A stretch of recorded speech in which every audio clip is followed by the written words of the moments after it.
Ya en Tuxtla Gutiérrez, donde el equipo... No pasó nada, Raúl. Sí, ese fue el problema. No pasó nada. ¿No? Nada. Bueno, un 0-0 con pero muy pocas una llegada por cada equipo, Gonzalo, 90 minutos. Pero mira que el equipo de Tigres, como lo ves aquí, está buscando llegadas, pero termina por no ser contundente ni tampoco claro. Yo creo que el primer tiempo fue mejor Tigres que Jaguares. Tuvo esta jugada esa es la más clara. Que la tenía que haber definido, era una jugada muy clara. Emanuel Herrera lo deja solo Lucas Lobos y no la aprovecha. Acá la reacción, ¿no? Y un cabezazo de Zúñiga que se estrella en el horizontal, lo más cercano a poder abrir el marcador. Un empate que no puede dejar satisfecho a ninguno de los dos. Lleva 2 goles Tigres.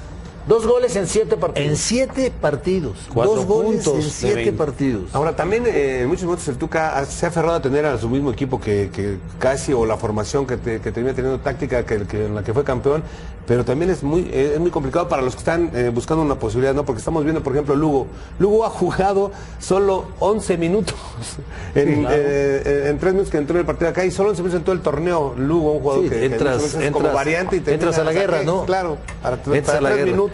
Ahora, pero jugadores de ofensiva, en todos los partidos arranca cuando menos con 4 jugadores de ofensiva. Sí. O sea, no es tampoco que especule o que trate de cerrar demasiado a su equipo, porque juega Daniliño, porque juega Pulido, siempre juega con 4 defensas, porque a veces juega Damián Álvarez, juega siempre Lucas Lobos, ahora está jugando Emanuel Herrera, pero el equipo está peleado con el gol. Absolutamente. Pero también peleado entre ellos en cuestión futbolística, ¿no? Porque tenían por no tener este juego colectivo que en muchos momentos le dio satisfacciones a este equipo de Tigres.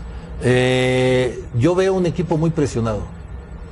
Pero muy presionado. Totalmente. Muy presionado. 7 jornadas, Raúl, y no ha ganado. Pero aparte por el plantel que tiene, con los futbolistas que tiene. ¿no? O sea, son muy buenos futbolistas. Yo creo Sí. que la parte mental le está fallando. Yo creo que debe haber un cansancio en alguna situación, Pero también el que no sistema. están contentos. No veo un equipo alegre. Pero juega igual, con ese mismo sistema. El Tuca juega desde que llegó con el pero no es efectivo. 4-2-3-1. Pero, por ejemplo, Lucas Lobos no es ni remotamente el que era la temporada anterior. Sí, está y así, lejos. así si vas viendo uno por uno, te vas encontrando que el nivel de ellos no es el mismo nivel que llegaron a tener en algún momento.